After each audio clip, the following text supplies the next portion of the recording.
I've always been fascinated with robot films. Ever since I was a kid, I either wanted to have one or I wanted to be one. Whether it had robots that played the part of the villain, the hero,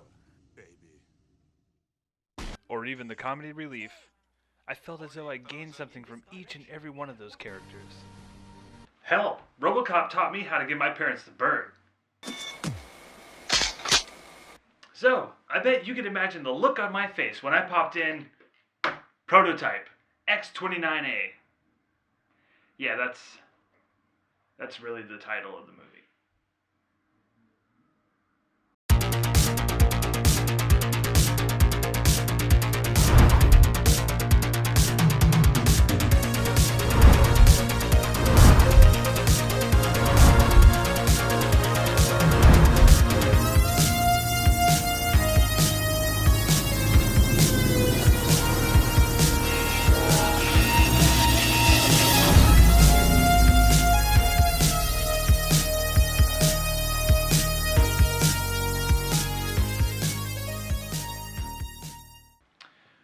The film was written and directed by J Roth, and upon doing some research for this film, I found some rather interesting articles about this director. I'm sorry, but I can almost guarantee you that no one would describe his films as overlooked.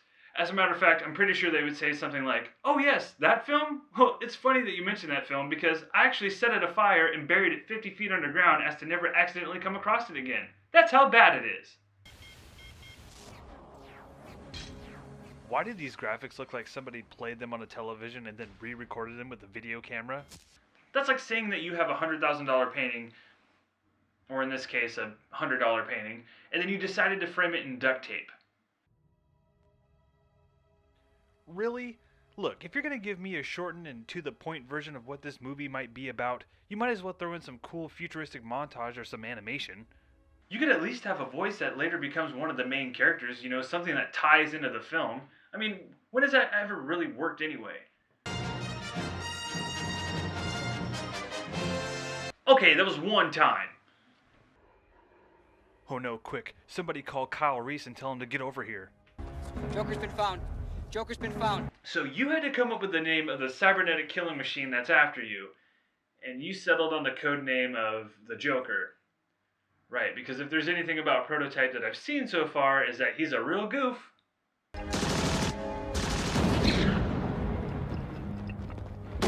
With how stiff this actor's walking around, I can't tell if they're just terrible at acting or they're about to die from heat exhaustion. Wow, this guy's wife is looking pretty rough. Aw, come on. Isn't there some sort of program you can download so you can learn Kung Fu?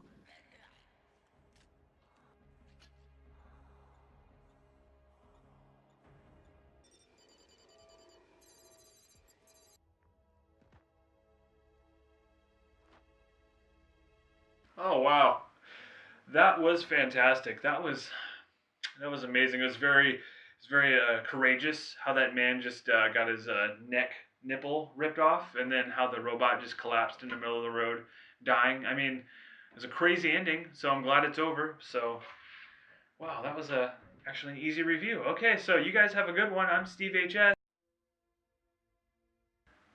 Shit, why do I even bother? I know that the movie's not going to end there, and there's always more of these fucking things, but if I have to watch the rest of the movie, so do you.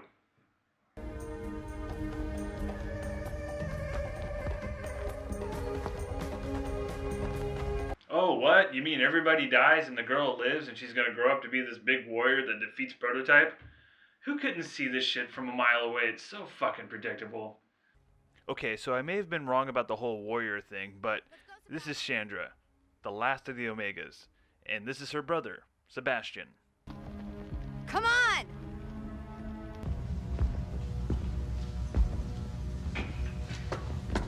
You're late, Paul. There's still a lot of resistance about your going. Yeah, get your fucking proton pack. Dan Aykroyd's been waiting for this sequel for the past 30 goddamn years. This is Dr. Zelazny. I guess she's been working with some form of the military, and she's been researching the Prototype project for the past 6 years. Her boss gives her permission to work on the project, even though everybody else in her field is against it. Dr. Zelazny. You look ridiculous. Be careful. This time, it's my program. This is Hawkins, the ex-lover of Chandra. Hawkins is confronted by Sandra about the whereabouts of her brother Sebastian. I don't know. Why? He's playing the chip with my fucking money. If he's processing, they'll kill him. She informs Hawk that Sebastian's been gambling and processing, which I guess is a form of cheating. If I catch him, I'll kill him. For how bad she wants to keep him from getting in trouble, she sure wants him dead. You found yourself another place to live yet? We're gonna go over this again. Have you ever heard the term you're beating a dead dog with a broken stick? No, but have you ever heard of the term never judge a book by its cover? Well, I guess it applies to movies too. Because while I thought this movie was going to be kick-ass and a lot of fun, it turned out to be about as fun as a tumor. It's about as fun as a tumor. On your face.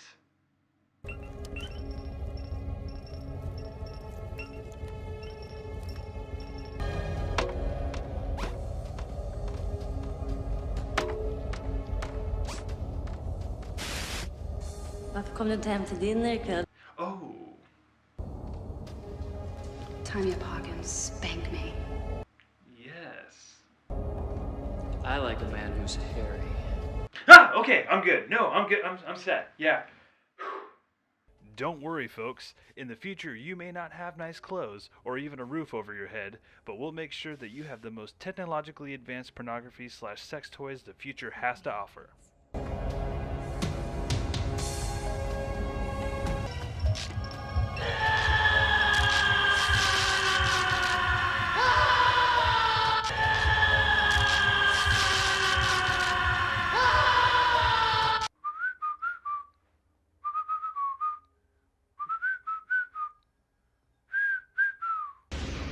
The city is not a very safe place for a woman by herself.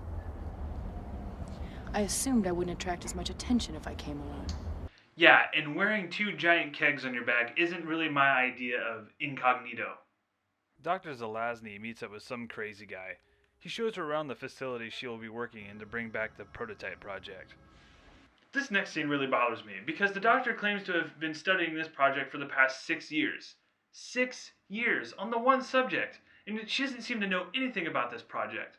It's at this point that she reads a bunch of boring text that basically says the suit is made for regeneration purposes.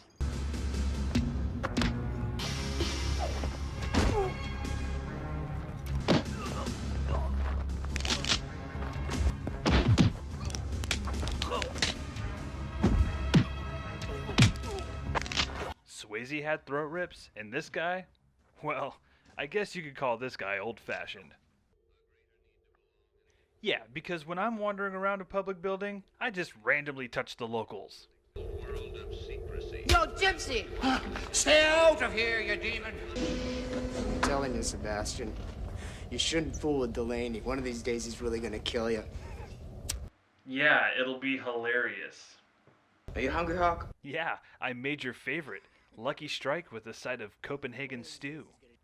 Sebastian goes to Hawk's place to pick up his processor chip, but seeing how his sister is so against it, Hawk has a change of heart. 40 meg CPU with access hookup and turbo. Alright. Wait, a 40 megabyte processor? What? Demon, I shall exorcise the devil. Delaney, put the gun down. Let the kid go. See, it's hilarious. Put the gun down. He's just a kid. Shish kebab, Gypsy. Hey, my eyes! Oh, fuck off. One more tease. Next, we see Chandra, aka the Village Bicycle, aka the star of this film, get passed around more often than a joint at a Willie Nelson concert. Yo, girl, remember you gotta give my boy Action a whirl. I ain't doing shit until I get my chip. Really? This is the chick that we're supposed to root for? The last of her kind? Yeesh. Hey, you! Yeah, you! Goddamn asshole! Hawk witnesses what happened and he tries to put a stop to it.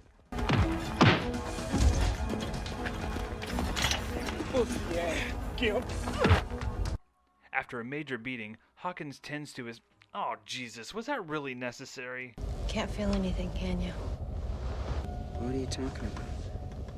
Your legs. Oh, that. The next day, Dr. Zelazny looks up another potential candidate. It's a process called rebirth that involves the regeneration of your mind and body. Here she mentions everything but the part about becoming a slow-moving, lifeless killer robot. You don't mind if I smoke, do you, Hawkins? I'm just saying, but it would be really fucking weird if he did. You're processing, I know it. Fuck. I always wondered what Luke Skywalker would have looked like if he stayed on Tatooine. Sebastian is up to no good. Gambling once again, we see the two silent dudes from earlier. You little bastard! You're processing me. Sebastian is caught processing. Instead of killing him, Chandra takes his place. Hey! Four across. Double down.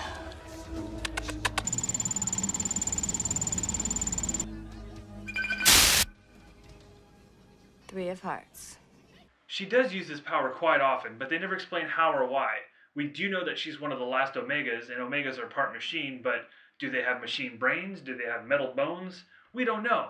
All we do know is that they can hook up a machine and upload their memories to a computer. Sure enough, a fight breaks out, but then the two bums open up a can of whoop ass. Dig punch! They could have killed you in there, Sebastian.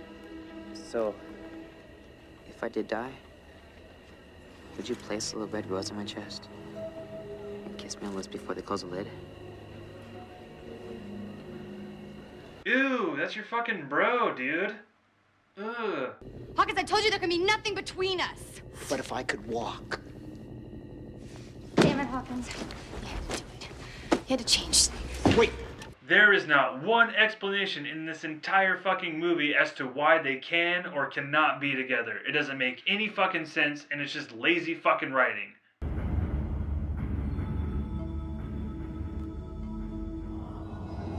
I guess all it takes to become a cyborg in this film is to lay in a plastic tube and take a nap. Because that's all we get. This montage is a fucking mess. The whole time there's this cheerful "We Did It" music playing, and all the while showing him scream in agony.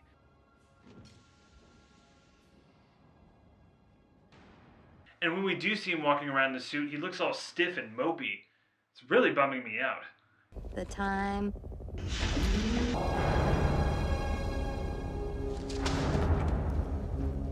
What the hell are you doing here?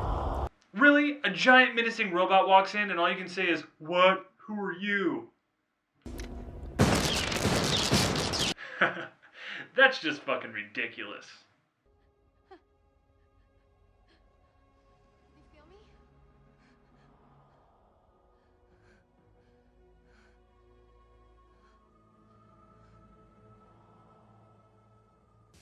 The only thing that would have made this scene any better is if Proto Hawkins was lying next to her smoking a cigarette.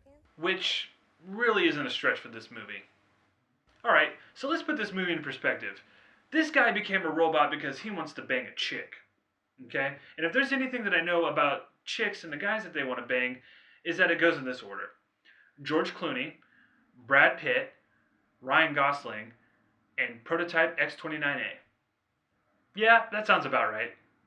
Chandra runs into the two bums from earlier and finds out that they are her protectors hired by her father, who she then meets when they hook her up to a computer. Chandra. It's me. Alright, just skip to the part where she meets up with Jim Morrison and she has to host Wayne Stock. He tells her stuff the amazing opening credits already told us, and yet I feel dumber for having watched it. You've known all along. Dr. Zelazny finds out the truth about the Omegas and confronts the creepy dude who is revealed to be Dr. Roberts, one of the original creators. Unsuccessful implants? Failure of the Omega interface? It's all bullshit, isn't it, Torrance? Why are you scared? You have a gun. Shoot him. He literally is not armed right now. You are stupid. Good night, Doctor. Oh, and just one more thing. Gun.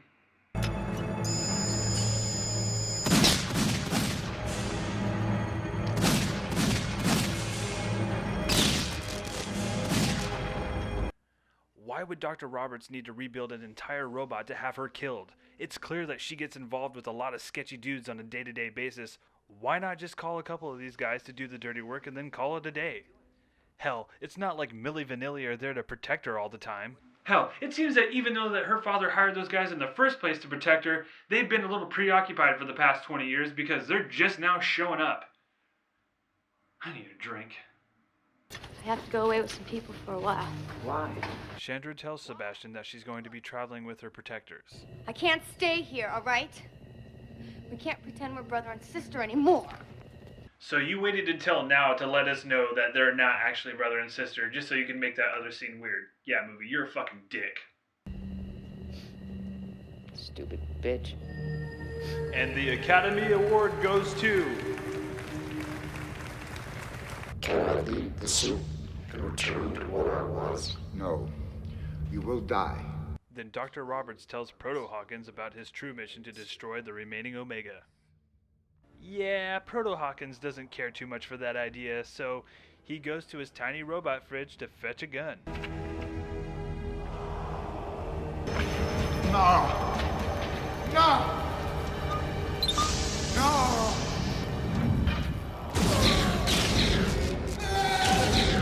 What, you guys couldn't afford to pay a guy enough money to point a laser on the right part of his body? This guy... My God, he's a terrible actor. I cannot do this. You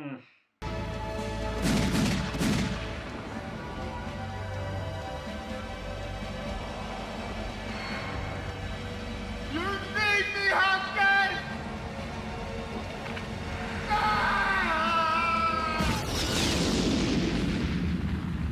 Prepare yourself. This scene is made up of nothing but slow motion explosions and the camera zooming in and out on Prototype.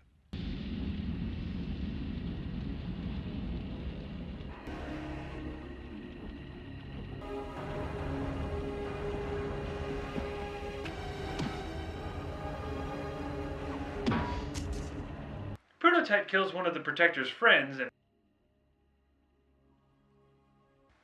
We're lovers. Wow, you're really ahead of your time, movie. Good job, but it's just too bad it's laced within your shitty movie. Chandra escapes the lab and uploads herself to the computer for no reason at all. Then Prototype comes in and begins to strangle her. Sebastian attempts to shoot him with an arrow, but fails because of Prototype's lightning-quick reflexes he puts on display for the very first time in this entire fucking movie. Seriously, Prototype has been lugging his fat ass around this movie the entire time, and now all of a sudden he thinks he's the Bruce Lee of cyborgs. So naturally, Prototype begins to strangle Sebastian, but not before he Googles him, and I guess recognizes him.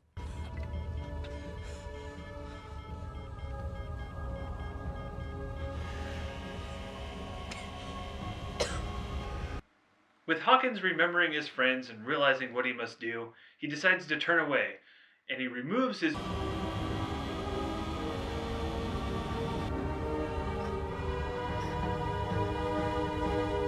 Oh God.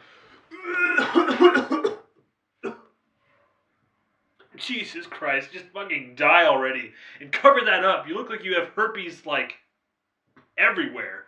Prototype wanders in the street, collapses, and dies. We get a few cuts of the desert, and finally a shot of Sebastian walking into the lab, and he sees the dead scientist chick in one of the tubes. He walks away and the camera eases back on the doctor's face, when suddenly... And yada yada yada blah blah blah, I don't care, I fucking hate this movie. This movie must have the density of Thor's hammer, because no matter how many times they try, not a single character can get this fucking movie off the goddamn ground. Chandra's a hoebag with powers that not even the writers can explain, and her brother, not brother, Sebastian, is a little weaselly little dirtbag who sits around and gambles all the time. And then you have Hawkins. He's just a loser that got sick and tired of beating it all the time, and he decided to do the next best thing. Become a fucking robot. All jokes aside, I seriously wanted to like this movie. I mean, look at that cover, the lighting, the lasers. That looks like a lot of fun. In the end, I knew that I wouldn't like it, but it'd still at least be a lot of fun because of how ridiculous it was going to be. This movie is not even so much ridiculous as it is just depressing. It's just so odd of like how they're painting these characters that like there's not one bit of fun in this at all. It says sci-fi action adventure on the side of this. It's a little sci-fi and there's some action and there's sure as hell no adventure in this at all. Like when I think adventure, I think of, yay, we're going on an adventure. But this is just like more of a downward spiral, into this guy's like sad, pathetic life. It fucking sucks. This movie is goddamn terrible, and I do not recommend it at all. Not even as like a, hey, this is gonna be kind of funny because it's 80s. No, it's fucking shit. Stay away from it. Stay away from this movie. I can't. I can't. I can't. Well, until next time, I've been Steve H.S.